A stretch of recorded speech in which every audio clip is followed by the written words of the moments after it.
Hello guys, glad to see you here. My name is Nick. Today I'm going to be showing you how to download and start using Tiimo Daily Planner application on your PC or laptop. I hope you heard something about Android emulator. So this is how Android emulator looks like. This is like a virtual phone on your PC or laptop. By using it, you can install any Android application and then start using it. So it means that to use Tiimo application on your PC, you firstly have to install an Android emulator, for example, LD Player.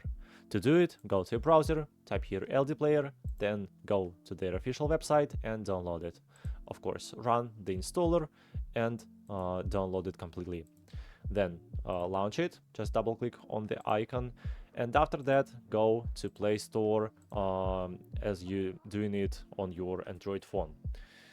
Then you will see this window, type in the search box Tiimo application, and then you can easily install this app. Finally, after the installation process, you can open it up, just click on the open button, and here it is. After that, just start using this application right on your PC. So get started, continue, and start using it.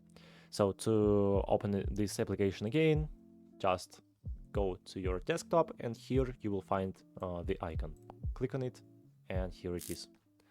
Hope maybe it was helpful for you. Please don't forget to like this video and subscribe to my channel. Bye bye.